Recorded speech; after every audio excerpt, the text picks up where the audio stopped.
मेरा नाम साधना है। मेरी उम्र 38 साल है। मैं शहर में रहती हूँ। मेरे पति का एक बिजनेस है। मेरी एक ही बेटी है जिसका नाम रिया है। रिया अब अपनी पढ़ाई पूरी करके एक अच्छे से बैंक में जॉब करती है। काफी पढ़ी लिखी और सुंदर थी। अब मैं एक अच्छे लड़के की तलाश में थी जिसके साथ मैं रिया की शादी करा सकूं। मुझे मेरी बेटी के लिए नौकरी करता लड़का चाहिए था क्योंकि वह खुद भी नौकरी करती थी। एक दिन मेरी तलाश पूरी हो गई। मुझे बहुत अच्छा लगा। चलिए तो कहानी शुरू करते हैं। ये कहानी 3 साल पहले की है। रिया की उम्र 22 साल है। रिया की शादी मैंने इसी साल में 5 महीने पहले एक अच्छे नौजवान लड़के से करा दी थी। लड़का नौकरी करता था, वह अच्छा कमा लेता था, वह सरकारी स्कूल में पढ़ाता था और अच्छे स्वभाव का भी था। मुझे वो लड़का काफी अच्छा लगा तो मैंने उसकी शादी अपनी लड़की से जल्दी करवा दी। शादी की एक वजह यह भी थी कि मेरे पति यानी रिया के पापा घर पर बहुत कम ही रहा करते थे। वह आउट ऑफ कंट्री में ज्यादा रहते थे। बिजनेस के सिलसिले में ज्यादातर दुबई ही रहते थे और हम दोनों माँ बेटी घर में अकेली रहती थी। मैं सरकारी स्कूल की टीचर हूँ। मैं भी अच्छा कमा लेती थी, पैसे की कोई कमी नहीं थी और मेरी बेटी भी बैंक में अच्छी जॉब करती है। मुझे मेरी बेटी के लिए ऐसा लड़का चाहिए था जो हमारे घर में मेरी बेटी के साथ रहे, घर जमाई बनकर, क्योंकि मेरी एक बेटी ही थी और उसके पापा भी बाहर ही काम करते थे और मैं नहीं चाहती थी कि वह भी अपनी ससुराल जाकर रहने लगे। जब मैं अपनी बेटी का रिश्ता खोज रही थी तो मुझे किसी ने बताया कि एक लड़का मेरी नजर में है जो बहुत अच्छा खासा नौकरी करता है और उसकी अच्छी तनख्वाह भी है, दिखने में भी बहुत अच्छा है और अकेला ही रहता है। उस लड़के का कोई भी नहीं है तो मुझे अच्छा लगा। इससे बढ़िया और कुछ भी नहीं हो सकता। जिसका परिवार ही नहीं है वह आराम से हमारे घर पर मेरी बेटी के साथ रह सकता है। मैंने बिना देरी किए मेरी बेटी रिया और उस लड़के की शादी करवा दी। मेरे दामाद का नाम अजय था। उसकी उम्र लगभग 24 साल है। शादी के बाद मेरी बेटी अपने पति अजय के साथ बहुत खुश थी। मुझे भी देखकर तसल्ली हुई कि दोनों अपनी लाइफ में बहुत खुश रहते हैं और मैं भी खुश थी कि चलो मेरी बेटी अपनी शादीशुदा लाइफ में खुश है। जब मैं स्कूल से वापस घर जाती थी तो मेरी बेटी और दामाद दोनों अपना अपना काम करके घर पर आ जाते थे तो बेटी घर का सारा काम मेरे आने से पहले कर लेती थी। जिंदगी अच्छे से चल रही थी। हम तीनों बहुत अच्छे से मिलकर रह रहे थे। मेरा घर पूरा भरा भरा था। रिया के पापा कभी कभी घर आते थे, ज्यादा टाइम बाहर ही रहते थे, इसलिए मुझे घर जवाई ही चाहिए था। अगर बेटी शादी करके घर से चली जाती तो मैं अकेली रह जाती, इसलिए मैंने अपनी बेटी और जवाई को अपने साथ रखने का फैसला लिया था। किसी चीज की हमें कोई भी कमी नहीं थी। धीरे धीरे कुछ महीने बीत गए और हम तीनों आपस में एकदम घुल मिल गए थे। अजय मेरा दामाद मेरी हर बात मानता था। मुझे माँ से भी बढ़कर मानता था। मुझे हमेशा अपनी बाइक पर बिठाकर मुझे स्कूल तक छोड़ देता था और जब शाम होता थी तो मुझे वापस लेने आया करता था। हम तीनों संडे के दिन मार्केट शॉपिंग करने, यहाँ पर डिनर करने हम जाया करते थे और बहुत मस्ती मजाक किया करते थे।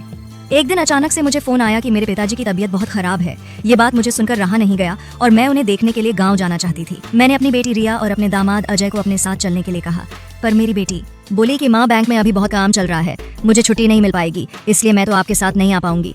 आप अपने साथ अजय को ले जा सकती हो क्योंकि उन्हें छुट्टी मिल सकती है। अगली सुबह मेरी बेटी नहा धोकर बैंक जाने के लिए तैयार होकर आई और मेरा दामाद भी पिताजी को देखने के लिए मेरे साथ गांव जाने के लिए तैयार हो गए थे। हम घर से निकल गए। हम दोनों बस स्टेशन के लिए ऑटो से गए और गांव पर जाने वाली एक ही बस थी। हम लोग बस स्टेशन पर बस का इंतजार कर रहे थे। बस में बहुत भीड़ थी।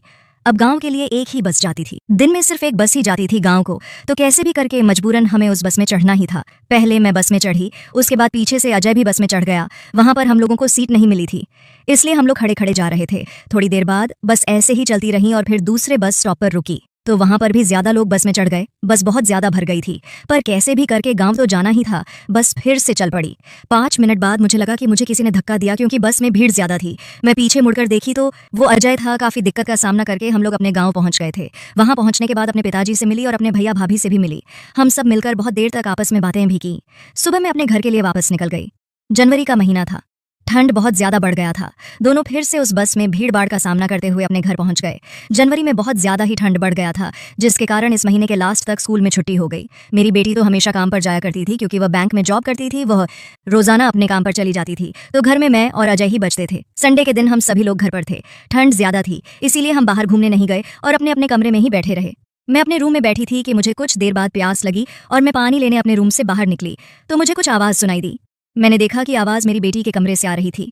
जब मैं उसके कमरे के पास गई तो मैंने सुना कि मेरे दामाद जी मेरी बेटी से किसी पेपर पर साइन करवाने की कोशिश कर रहे हैं, लेकिन रिया सिग्नेचर नहीं कर रही थी। रिया ने कहा कि अच्छा अभी रख दो, मैं पढ़कर साइन कर दूंगी। अजय ने कहा कि क्यों तुम्हें मुझ पर विश्वास नहीं है? जो तुम पेपर्स को पढ़ना चाहती हो। तो मेरी बेटी ने बिना पढ़े उस पेपर पर साइन कर दिया। मैं कुछ नहीं बोली और चुपचाप किचन में जाकर एक गिलास पानी पिया और फिर से अपने कमरे में जाकर टीवी देखने लगी। मेरे मन में यह बात चुभने लगी कि अजय किस पेपर पर रिया से साइन करवा रहा था। अगली सुबह मेरी बेटी काम पर चली गई तो मैं अभी नाश्ता करके अपने कमरे में आराम कर रही थी। तभी अचानक मेरी नींद खुली तो मुझे कुछ आवाज सुनाई दी। मैं अपने कमरे से बाहर आई तो मुझे एक लड़की को अजय से बातें करती दिखाई दी।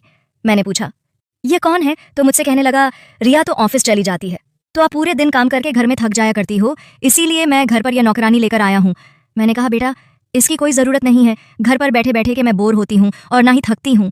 तुम इसकी टेंशन मत लो, अगर मैं कुछ करूँगी ही नहीं तो मैं तो मोटी हो जाऊंगी, क्योंकि स्कूल की छुट्टियां चल रही हैं, काम तो इतना घर में होता नहीं है। तभी अजय ने कहा जैसा आपको सही लगे, और वह उस लड़की को जाने के लिए कहता है और अजय उसके हाथों में कुछ कागज देकर जाने को बोलता है। मुझे अजय पर शक होने लगता है। मैं उस नौकरानी को रुकने को बोली और उससे बोली कि दिखाओ ये कैसा कागज है। तो फिर वह लड़की घबरा गई और फिर वह वहां से भागने लगी। मैंने कहा रुको, नहीं तो मैं पुलिस को फोन कर दूंगी। पुलिस से बचने के लिए उसने सारी सच्चाई बता दी। उसने कहा कि मैं अजय की पत्नी हूँ और आपकी लड़की से अजय ने सिर्फ पैसों के लिए ही शादी की थी और उसने घर की प्रॉपर्टी पर आपकी लड़की से साइन करवा ली है। यह घर आपने अपनी बेटी के नाम किया हुआ है, तब से लेकर आज तक अजय इसके पीछे पड़ा था ताकि वह कैसे भी करके प्रॉपर्टी अपने नाम कर सके। मैंने कहा अच्छा, तो फिर तुम इतने दिन तक कहाँ थी और तुमने उसका साथ क्यों दिया? वह बोली मैं अपने मैके में ही रहती हूँ, क्योंकि अजय और मैं मिलकर यह प्लान बना था कि रिया की सारी प्रॉपर्टी हासिल करके हम शहर छोड़ देंगे। इधर मैं उस लड़की से बातें कर ही रही थी कि अजय वहां से कब भाग गया पता ही नहीं चला। मैंने तुरंत पुलिस को कॉल किया, लेकिन अजय नहीं पकड़ा गया और मैंने उस लड़की यानी उसकी पत्नी को 2 दिन तक जेल में भी रखवाया था। शायद कहीं वह उसको बचाने के लिए आएगा, लेकिन उसे वह बचाने तक नहीं आया। इतना खुदगर्ज लड़का मैंने अपनी जिंदगी में पहली बार देख रही थी। पैसों के लिए उसने 2 मासूम लड़कियों की लाइफ खराब की, शादी दोनों से की और निभाई एक भी नहीं। फिर मेरी बेटी ने कहा कि माँ इसमें उस लड़की की कोई गलती नहीं है, और गलती जिसकी है वो तो पता ही है। फिर उस लड़की को सजा हम क्यों दे रहे हैं? मैंने भी सोचा कि हाँ मेरी बेटी सही बोल रही है। फिर मैंने सोच विचार करके उस लड़की से संपली वापस ली। उस लड़की ने हमसे माफ़ी मांगी और शुक्रिया बोलकर अपने घर चली गई और हम दोनों माँ और बेटी फिर से अपनी लाइफ में आगे बढ़ गई। इसलिए शादी का फैसला बहुत सोच समझ कर लेना चाहिए और पूरी छानबीन करके शादी तय करें। तो धन्यवाद दोस्तों, उम्मीद है आप लोगों को हमारी ये प्यारी सी काल्पनिक कहानी पसंद आई होगी। वीडियो पसंद आए तो लाइक करें और चैनल को सब्सक्राइब करना ना भूलें।